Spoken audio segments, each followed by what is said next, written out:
Welcome back to another episode of House of the Dragon. Episode 8 starts with us jumping forward 6 years. Lord Corlys has been gravely injured in battle. Rhaenys has been ruling in his stead.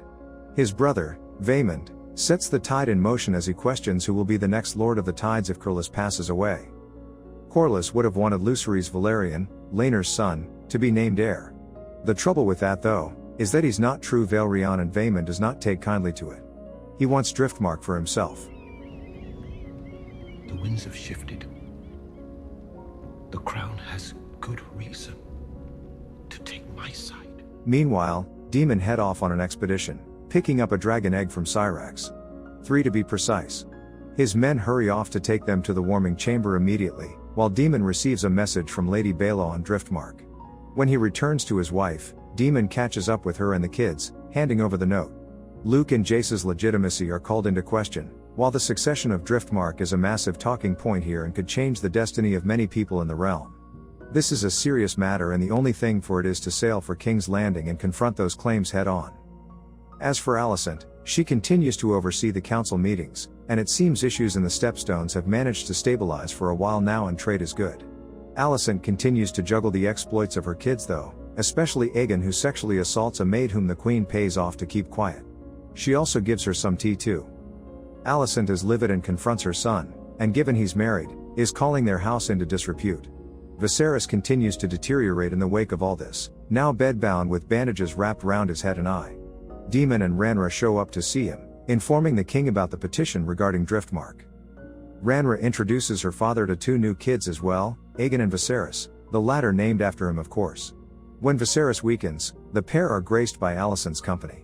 Daemon immediately confronts her over the changes around King's Landing, namely that of the religious emblems of the Seven, including those stars, which are evidence of larger waves of change sweeping the realm.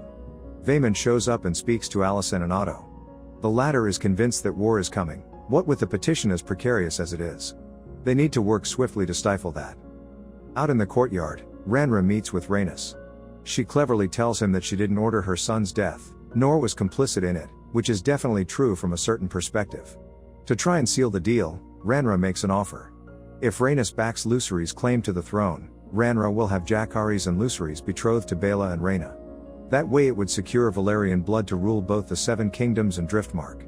Rhaenys knows this is a desperate claim but she holds her cards close to her chest, telling Rhaenyra that the first blow will be dealt tomorrow. With Viserys the worse for wear, in his absence we get Otto Hightower speak as the hand of the king instead. There are a number of arguments for and against, including Ser Vaemond who smirks when Rhaenyra challenges his ambition. When Rhaenyra starts to make her case, she's interrupted by a very sickly Viserys heading into the chamber, covering half his face with a golden face mask. He's helped to the throne and throws shade on what's happening.